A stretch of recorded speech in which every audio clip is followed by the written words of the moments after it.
Thank you all so much. Juliana, I want to start with you. Over the past 7 years, and I have to consult my notes here because it's a long list, Alicia has been cheated on, humiliated publicly, wrongly convicted of stealing an election, lost the love of her life in a courtroom shooting, been a survivor of corporate backstabbing, surveilled by the NSA, had her emails hacked, dealt with a meddling mother-in-law and an unhinged mother, found out her brother was dating a porn star, and defended a serial killer who was kind of obsessed with her. Really, my question for you is, are you tired? Exhausted. Exhausted. Yeah, I guess I never look at it as a whole. And when you say that, poor Alicia. Yeah, it's a lot. Alicia needs a vacation. What's been your favorite thing about playing Alicia? Wow. There's been a lot of incredible things about playing this character, but my favorite thing, just as an actor, would be to say that when actors commit to doing a television series, their fear is to get lazy, complacent, feel bored by playing the same character for that long. And up until Tuesday night, when we wrapped the entire season and the show, every day I was challenged as an actor to play her. So I never for a second got bored. I always looked forward to peeling these layers off of her and finding out who she was becoming. So that was my ultimate gift from the Kings, I think, was that they just wrote a very complex character that I found challenging to play. What stretch of episodes are you most proud of? Oh, Jesus. We did 156. I'll tell you this. The one episode that always hits me first is the pilot. When I read that opening sequence of her standing behind her husband at the podium and being in this fog and just the lint, picking off the lint of his jacket and then walking in and then just that slap, I feel like the whole show started there because that was her being slapped awake into this new life of hers. So that's always the first image that comes up. But I would say when Matt and I decided to leave Lockhart Gardner, that episode was so fast and furious and frightening. And there was a line that Will Gardner says, which was, "God, you don't even know how awful you are." It was devastating for her and for me to play it. And then, of course, Will's death, the last call episode, was just horrible. And then I think Robert calls it the woman on the verge of a nervous breakdown, where Cush and I got to, you finally get to see Alicia break down because she has someone she can trust to break down with. And so those are sort of that's sort of her whole arc in a nutshell. I would be remiss if I didn't talk about Will's death and one of the seminal moments in the series. I was wondering if you could tell me what was it like on set to shoot that episode and then to keep it secret for so long? Well, strangely, shooting that episode, I wasn't there much because Alicia finds out afterwards. And actually, when I read the episode, Michelle called me just before I got the script to say, "I don't want you to worry. This is a two-parter." Just so that I would understand where they were going with such a major character being killed off. But it was the episode after that. It was tough. It was hard. It was a very difficult thing, I think, for all of us. Keeping it quiet, strangely, was amazing. We had so many background artists. We had so many crew members. And it wasn't keeping it quiet for 1 week. I think it was keeping it quiet for 5 months. So I was very proud of our company for managing that one. Matt, how about you? Is there a stretch of episodes, a plot line that sticks out as your favorite? Well, certainly all those that Jules mentioned, but to build on that, just kind of looking back on Carrie, and certainly when he lost the competition to Alicia in season 1, and then I think with the prison arc that Carrie had at the beginning of season 6, the first episode of that, the line where he gets arrested and his hand cut, and then an episode called The Trial, and kind of throughout that whole arc. So that's some of my favorite kind of moments, building off of what Jules said, and then also hitting the fan as well as the one where we left. It was episode 5, season 5, I think. You have an amazing memory. No. So that one I liked a lot. Last Call, was actually an interesting one because I that was the one after Will's death, and I only had one scene in that episode, but I think I had more people stop me on the street about that scene than maybe anyone else, any other thing, because in that particular scene, Carrie was very angry and he kind of lashes out with his clients, and some people would stop me on the street and say, hey, that's the way we felt. We felt angry that we lost Will in that moment and the shock of that. So I think I was kind of expressing what the audience was feeling in that. So that particular scene was just interesting. And again, a credit to Robert and Michelle that a character can have one scene in an episode and it stirs the audience so much that they'll stop you on the street to connect with that moment. Robert, this is for you. I think I speak for everybody in the room and asking, why are you taking the show away from us?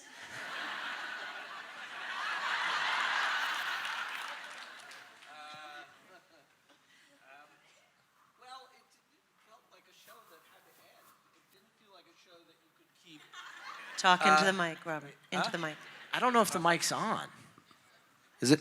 There you go. It felt like a show you had to end. It didn't feel like a show that you could keep having crazy things happen to you and have it. At a certain point, you escape the realm of probability, and so that Michelle and I had always from the beginning committed to doing a certain amount ourselves, and it helps you write to know you're in the middle of the story. Will's death. We actually thought there would be a death in the middle of the story. We didn't know it would be Will until Josh Charles wanted out of his contract. And then it was like, Michelle and I looked at each other, yeah, damn it. Fuck him. No. He completed his contract, Michelle. No, but we thought... that's going to go crazy. We thought it was going to be killing one of the children. It was awful, but we thought there would be this horrible moment in the middle of the series, and then it would kind of be this demarcation between the first half and the second half. It just helps you write if you know you're writing towards something. Michelle? And just to build off of that, I think what's nice is that the fans have closure on the show, and like knowing that the show is coming to an end. I know people are sad, maybe it's going away, it's their favorite show, but I do think that there's a huge benefit in knowing that this is the end and fans are going to have that closure, because you don't get that always with television shows. People get so invested in these shows, and then when it goes away and gets canceled, and you're like, whoa, that was the last show? You guys get a chance to wrap it up in the way that you want to wrap it up, which is so powerful, not only for everybody, but for the fans as well, to get that closure. Michelle, talk to me about who was the character that surprised you most in terms of development over the series? I would say it was both Carrie and Diane, because when we conceived of the show, they felt like antagonists to Alicia. But then Matt was so spectacular, Christine was so wonderful, that basically we fell in love with our antagonists, and suddenly they became protagonists, and then you had to invent bad guys. And same question to you, was there a stretch of episodes that you're most proud of? I would say the ones that were mentioned around the 5th episode where Will died and we saw the aftermath are particular favorites, but occasionally I will catch bits because we're asked to look at things and pull clips, and suddenly I've completely forgotten scenes. It's like, oh, I love that. So things do keep coming up. Everything with Alicia and the children has a special place in my heart. Are there any storylines that didn't turn out as well as you hoped? I will mention one. We had Jason O'Mara in the 5th season, and that was a story that was well plotted out. And he was meant to start as kind of a bad guy and a tough guy, and then he was going to remain past Will's death, and he was going to be the one to comfort Alicia. And then fortunately for Jason O'Mara and unfortunately for us, he got a regular role in a series. So we no longer had him, and so we had to wrap that storyline up quicker than we hoped, and it didn't really, come to the conclusion we hoped. I have to ask the ultimate fanboy question. In fact, I was, in preparing for this panel, I was asked this by fans more than anything else. What happened with Alicia and Will at Georgetown?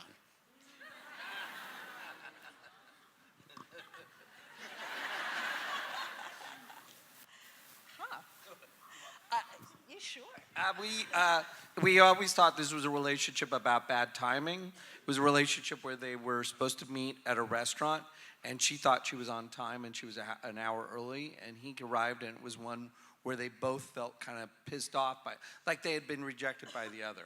But there was, it was really a relationship that was meant to be, and just like a lot of our lives, when you miss that phone call or when you miss that moment, it just stopped. There was an episode, Matt, you might know what number and what name it was, that I did with Margot Martindale, where I talk about Georgetown and I talk about that moment, Yeah. but then you guys cut that out. You cut out that moment where I said I was half an hour early. I thought he said that time. You cut that out. Yeah. So there could have been a lot of clarity.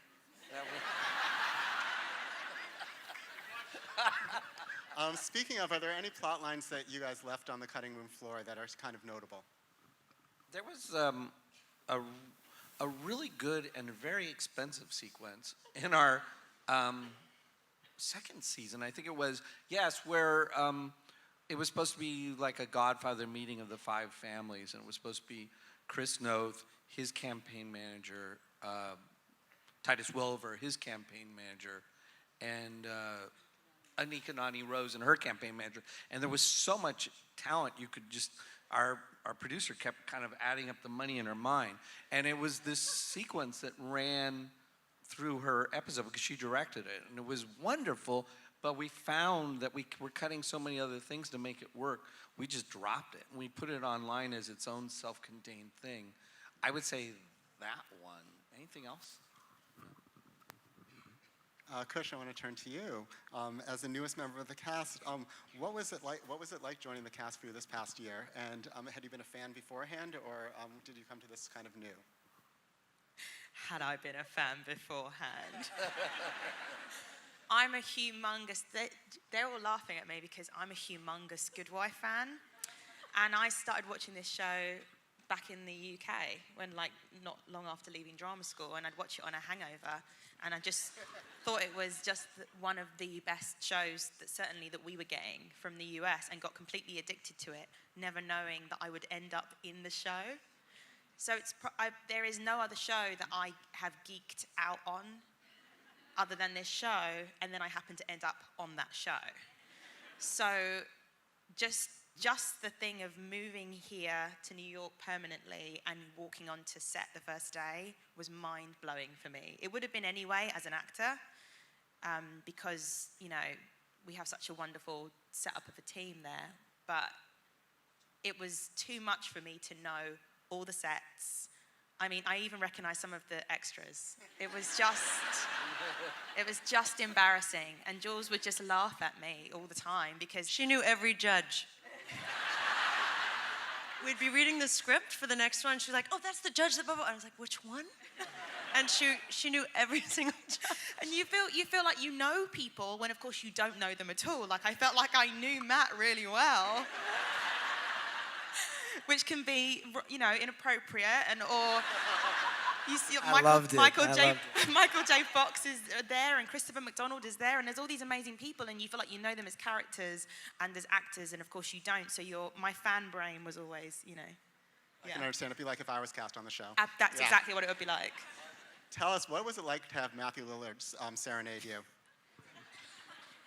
It was wonderful. It was hilarious because, of course, in my brain, this is what I mean, it's another example, I know him from Scream. And I was in school, and there was Scream, and there was Matthew Lillard, and I know him as the voice of Scooby-Doo. So I guess it was like being serenaded by Scooby-Doo. What's the one thing that audiences would be surprised to learn that goes on set and behind the scenes? I think because the show is very dramatic, you know, it has these amazing like moments of comedy within what it is. But I think because the show is full of such drama and such emotion, I think what a lot of people don't realize is that we have a very silly set. I think that when you're working really long hours on something that, you know, takes a lot of time and dedication, especially when it's been running as successfully as long as this show, you can forget in your own mind that what you're doing every day is so much fun. And I think we have a lot of people that have a fantastic sense of humor at work, from the top right down to the bottom. Everybody knows how to have a joke or put on a funny accent or, you know, make everybody laugh at 1 o'clock in the morning in Jamaica, Queens. So I think that's helpful. Speaking of accents, your American accent is flawless on the Oh, show. thank you. How much training was that? Yeah, well, I don't know. I mean, the first, you know, when I first got here, I was very worried, and you want to get it right. And I really find it annoying when British people do bad American accents on TV. So I thought, I can't be that person. I can't be that person. But I think also we get a bit of a head start because we're brought up on, you know, the TV shows out here. We're brought up on Sesame Street and cartoons. So we're kind of from a young age messing around with this accent. So I did feel like I got a bit of a head start on that. Very, very cool. I want to go down the panel. I'll start with you, Robert. I'd love answers from all of you on these following questions. Who has been your favorite recurring character? Oh. I like the NSA guys. I think they've been a revolving troupe, but I really felt after Snowden. I mean, what I love about it is pointed satire, and yet they're enjoyable with their little YouTube videos they keep shooting back and forth. You know, it's that, and of the judges, Dennis O'Hare, because he started us off probably in a really good stead, and then of the lawyers, Patty Nyholm, the pregnant, you know, Martha Plimpton. I think she always felt like, oh, that is a way to look at female empowerment in a way where soft power is used to devastating effect. Michelle, how about you? You know, it feels impossible to say. There were so many wonderful, wonderful actors. We got to cherry pick from the Sopranos cast. I mean, it literally doesn't get better than that. And, you know, to have Jerry Adler amongst us, I mean, how do you not love that? So they were all kind of too good. Juliana? Yeah, I mean, the acting pool there. But I mean, just off the top of my head, working with Jeffrey Tambor, Margot Martindale, John Hickey, and Michael J. Fox, it was just one of those revolving doors where every day I was among masters of their craft, and I always say it was a master class in acting for me, because acting's reacting. So when you're playing with the best, you raise your bar. So there really wasn't. I mean, Mary Beth Peil and Stockard Channing, to be in a scene with those two women, you know, and to have Dallas Roberts as my brother. I mean, it was just stupid. It was. Matt, how about you? Well, and also on maybe just a different level, the personal level as well, is like you see Graham and Mackenzie, where they came as kids on the show, and then they're becoming adults and in college and almost out of college. And so on a personal level, you see that. Or Jeffrey Tambor was on our show, and then he's winning the Golden Globe for Transparent. And then to add on that, Michael J. Fox, and knowing not only who he is as an actor, but as a person, I think that's just... But it's one of the best things about this show is to be able to play with all those actors has been unbelievable. And Kush, how about you? Yeah, I just think everyone. It's a knockout every day.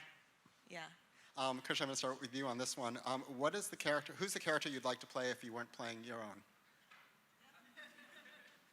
That's a good question. This is for us? Kush has to start. Well, I think I'd like to be Diane Lockhart. You'd make a terrific Diane Lockhart. Yeah, just for the jewelry. Purely for the jewelry. For the statement necklaces alone, you would be Diane Lockhart. Fair enough. Matt, how about you?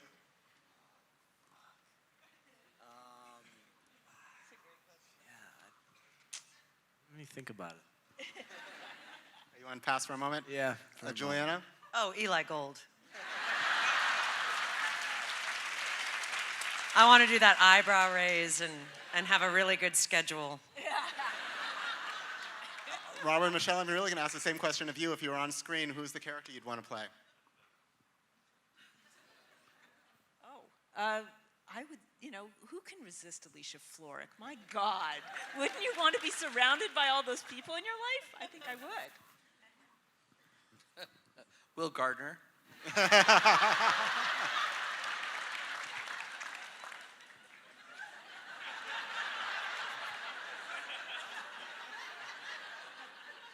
Matt, you don't get a pass on this one. Oh man, I'll say Michael J. Fox's character just because he was so manipulative, and I love that piece about him, that character.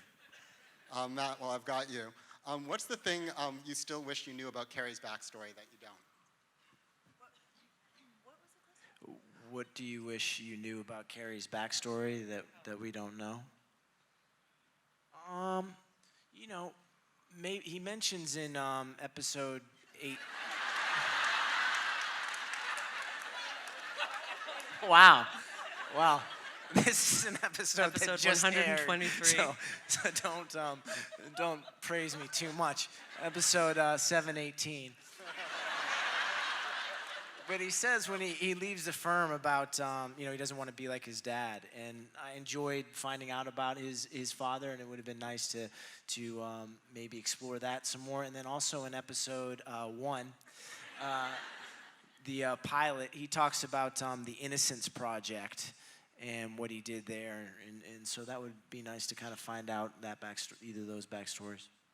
A lot of online chatter has been going on about whether there'll be a spin-off, and I guess fans aren't ready to leave this world, so would you be open to a spin-off, maybe The Good Carrie, or better yet, Carry On? Thank you.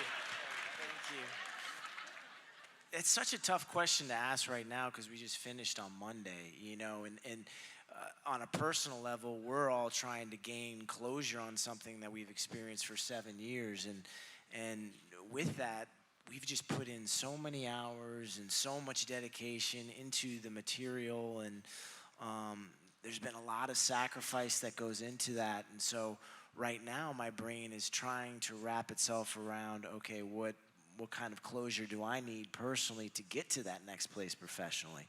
And it's not a way to avoid the answer. It's just an honest answer in saying that it takes a lot for us to invest in these characters and invest in this time. It's going to take an equal amount to decompress and cleanse from that experience. So I'm kind of in that headspace right now. Well, I'm trademarking Carry On as the title. Okay. Thank you. Forgive this question, but I imagine there's a lot of overlap between Good Wife and Gilmore Girls fans. What Thank can you you. share with us about Logan's return to Stars Hollow? Unfortunately, not too much. But I can say that it's 4, everybody's kind of probably read this online, but it's 4 movies on Netflix that are 90 minutes long. And I've read all 4 of those scripts that Dan and Amy wrote, and they are fantastic. They are amazing. And I think that fans are going to be really, really happy. So they're pretty special. And it's been a lot of fun to shoot. And it's really been born from the fans because since it finished in 2007, they wanted more. And I think they're going to be pleased.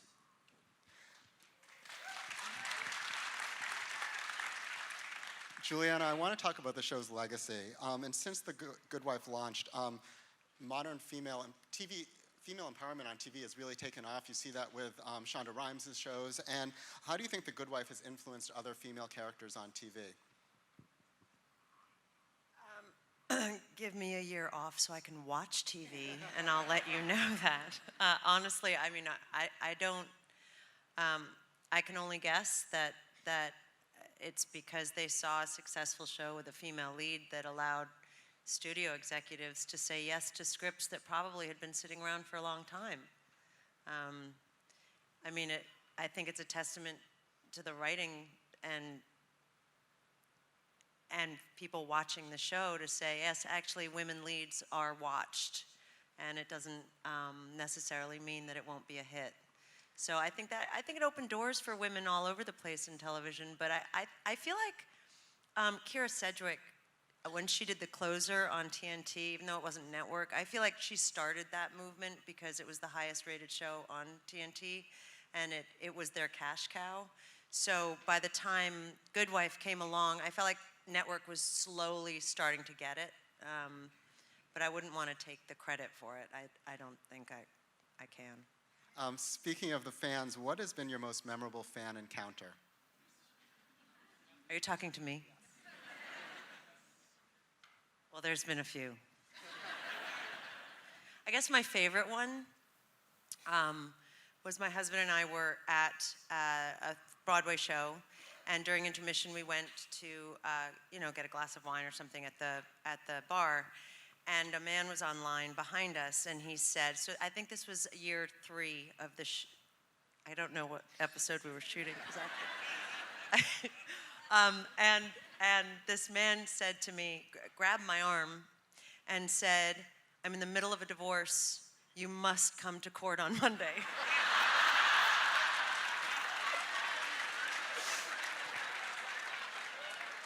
That was my favorite. I thought, oh, okay, so he thinks I'm really a lawyer. Speaking of bars, what are you really drinking instead of red wine on the show? Or perhaps you are drinking red wine. I wish it was red wine. It's Welch's grape juice. And honestly, especially if you start the morning out, 6 a.m. call, you get to set, you're rehearsing. By 7:30, you've had a gallon of Welch's grape juice. It's a good sugar high. Kush, how about you? Do you have a memorable fan encounter? I think the weirdest thing is in New York, when people stop me, they think I'm going to be American. So whatever they were going to say, just, stops. They're like, you're like, thank you so much. And I love the show. And you're like, thank you so much. And they just go,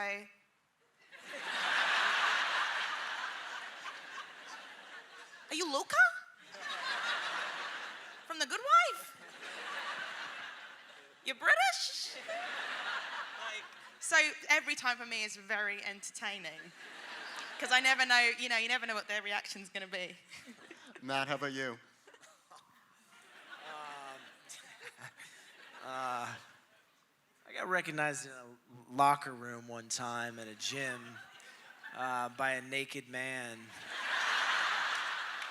And I was sitting down and he was standing up. He loved The Good Wife, and things were flopping in all sorts of directions. That was a pretty good one. I have no idea what he said to me, by the way. I want to talk about the episode we just saw, Robert and Michelle. This first question's for you. Why do you think Alicia feels protective over Peter at this particular moment? I think, she recognizes that he's vulnerable, and she is going to protect. Regardless of how they feel about each other, they're very firmly family. You've seen that for 7 years. That highs or lows, they are tied together, and she's not going to see family treated ill. Do we think that Alicia actually believes that Peter is innocent? I do think Alicia believes that Peter's innocent of this, but that maybe it isn't relevant because there's plenty he isn't innocent of. Robert, what do you think? Michelle's right. The last lines of the show, Jason says, what do you want? Alicia says, you. Is there any chance we're getting a happy ending for her?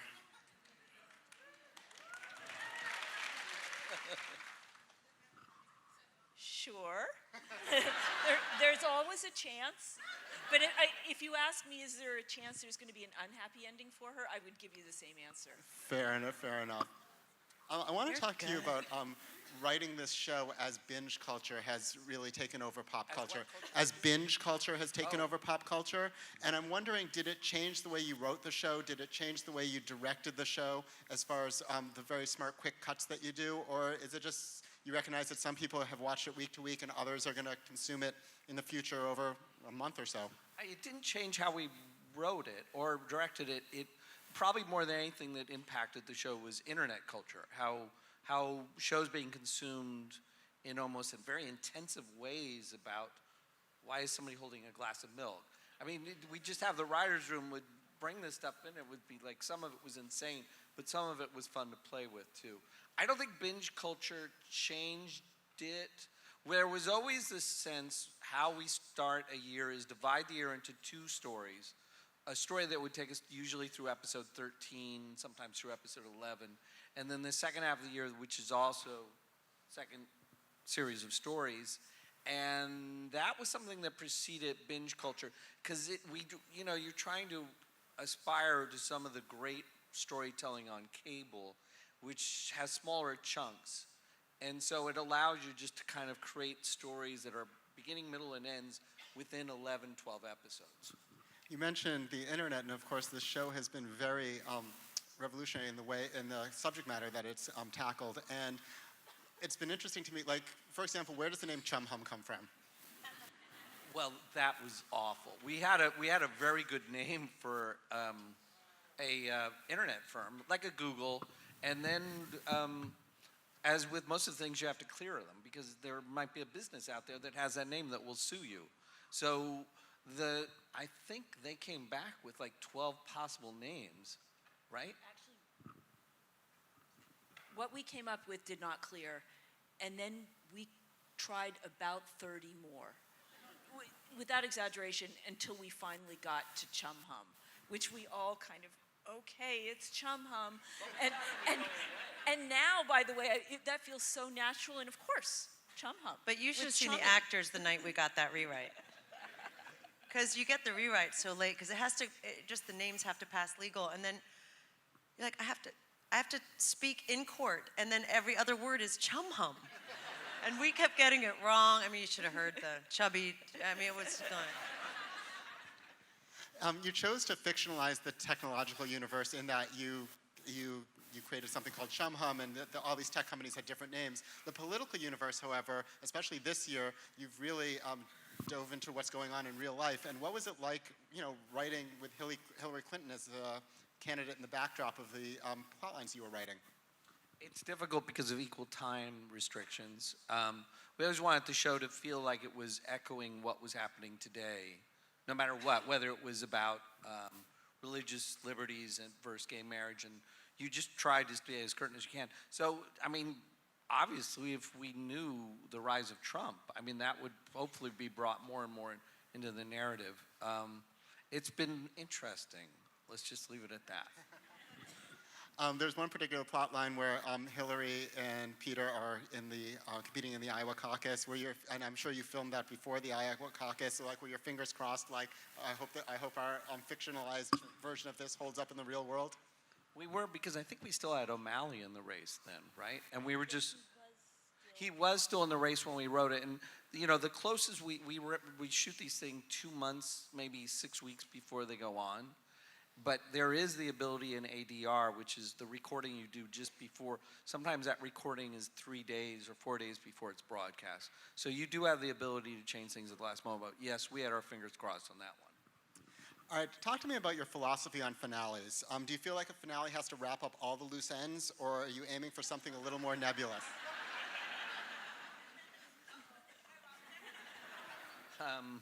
I don't think the best finales have wrapped up all the loose ends. They are novelistic, and novels are sometimes, there's a level of ambiguity, which is fun.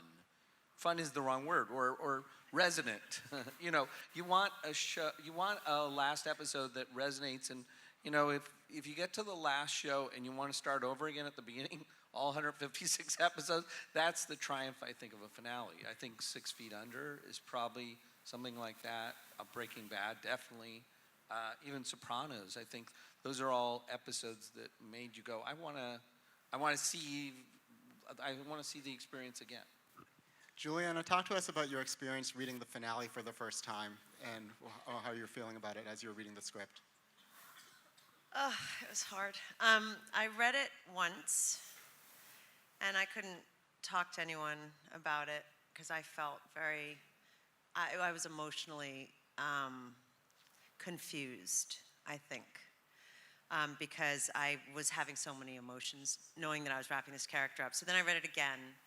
Then I had a conversation with my husband about it. He said, "You like it?" And I said, I do. It's so complex. And he said, "That's exactly how it should be." And I said, "I know you're right, but I'm sad." And he goes, "That's exactly how you should be." So then I read it again, and the Kings had given me a bottle of wine with the script, Was it actually grape juice? with a note that just said, "Alicia should be drinking while reading this." And I waited till the fourth read. So then I read it. So just so you know, we have a wonderful working relationship where they always say when they send the scripts, if any of you, meaning any of the actors, have any problems with anything or concerns, please write us as soon as you can for time purposes. So I usually write them right away, glowingly, you know. But this time I couldn't do it. So I opened the wine. And I poured a wee glass, not an Alicia-sized glass, because that's just, you'd be drunk. And then I read it a fourth time, and then I could digest it. And then I wrote them, I think, 3 lines. Nothing but brilliant, or something. But it took me a while. I had to really process it and be alone and talk about it for a minute and then write them. Matt, how about you? How did you react in reading the final script? I think you have to be careful with those personal feelings that you're feeling in terms of mixing that in with the character. Maybe you can draw from where you are in your personal life and put them in there. That's the challenge is, of course, when we go and we shoot these scenes, we may not necessarily on that day be feeling what those characters are feeling, but somehow we have to manifest those feelings. So I think that, you know, like Juliana was thinking about a lot of different things. You know, again, going back to that closure question and about moving to LA. I'm moving to LA. Well, that has nothing to do with Carrie, so I have to put that out. And when am I gonna schedule going to get boxes to move my house and my apartment? No, Carrie's not thinking about that. And you kind of do have to take. I did the same thing, except it was with bourbon. Take a sip to kind of turn those things off a little bit and figure out what Carrie's thinking in these moments. And Kush, what were you drinking when you read the final script? Oh, everything. I couldn't even, I got the script, opened the first page, you know, just saw our normal cast list and was like, like I hadn't even started reading it. I just, you know, I mean, I cry most days on this show. I'm always crying about something. I'm very emotional, and I think coming from the perspective of someone that has loved this show, like deeply loved this show and the journey that Alicia has been on, it was really, it's been very, you know, hard and emotional to like start disconnecting from, you know, every character that you're having to say goodbye to, because people rap at different times and, you know, you don't always say goodbye to everybody at the same time, so you have to disconnect and say goodbye and then move on to the next scene, and that has been kind of heartbreaking. Yeah.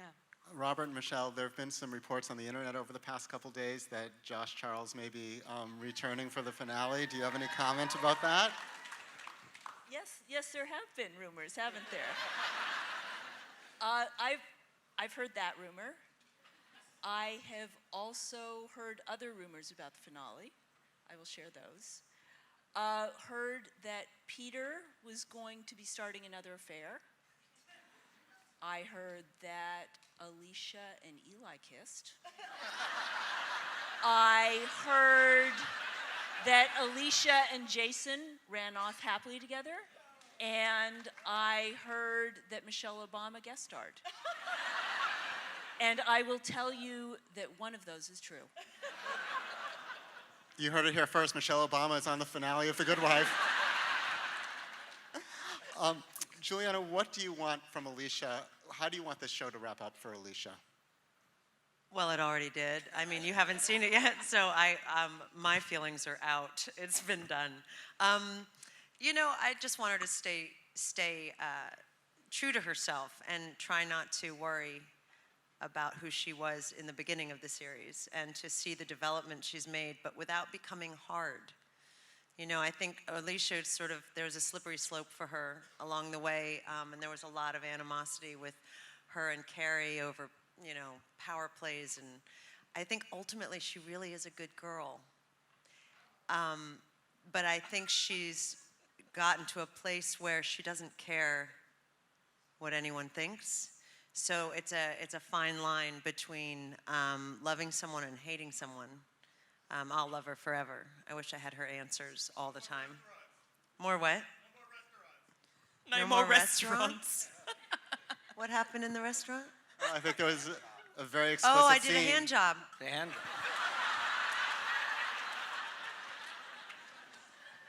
I'm completely lost right That, now. that was very funny, though. I just have to say one quick thing. So I called Robert about just a wee little line change about that episode, and it was nothing major. And he goes, "Oh, I thought you were going to call me about the hand job." And I said, "No, I'm fine with the hand job." He goes, "Oh, thank God." And that was the end of the conversation. Well, as long as you brought it up, what is it like to film a scene like that? The hand job? Yeah. Well, poor Jeffrey. He was so looking forward to that scene. And he came to work and he had his fever and he didn't feel well and he was so bummed. It's just, I mean, it's ridiculous. You're, you know, under a table and then we kept saying, did Luca like go 3 blocks away to get the chips? When is Luca coming back? How long do I have to do? Anyway. I'm gonna go get some chips in the bathroom. Jeffrey, though, is so lovely and he's so easy and fun that we just laughed. I mean, you have to laugh through scenes like that. You can't do anything but laugh. Kush is the mega fan on stage. How do you think fans are going to react to the finale?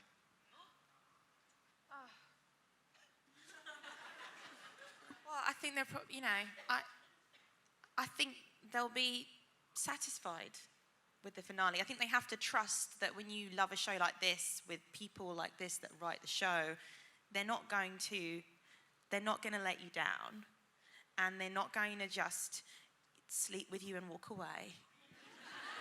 They're gonna cuddle you for a while afterwards, and then they're gonna leave.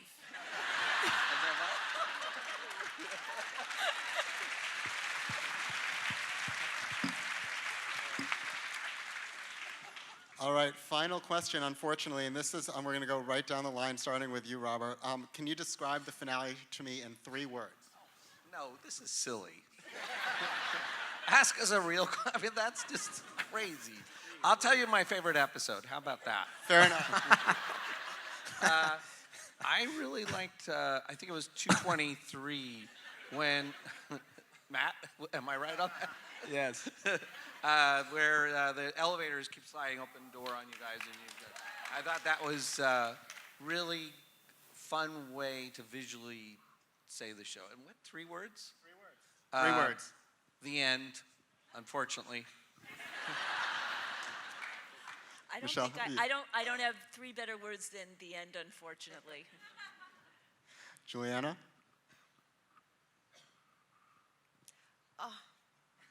3 words. Satisfying, uplifting, sad. How about you, Matt? Good wife, goodbye. More words. No, 1 word. Goodbye is 1 word. Come on. I did that for dramatic goodbye, just to punch it up a little bit. Goodbye is 1 word, right?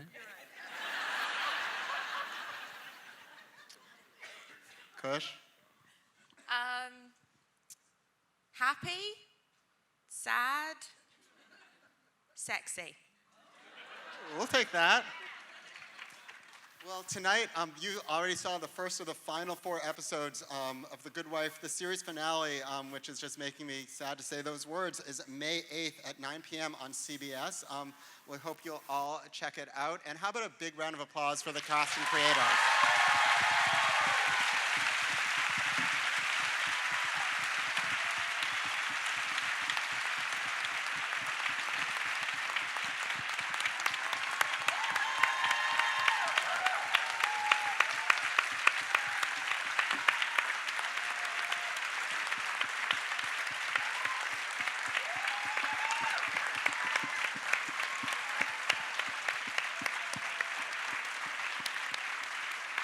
Thank you all so much for coming and have a terrific evening.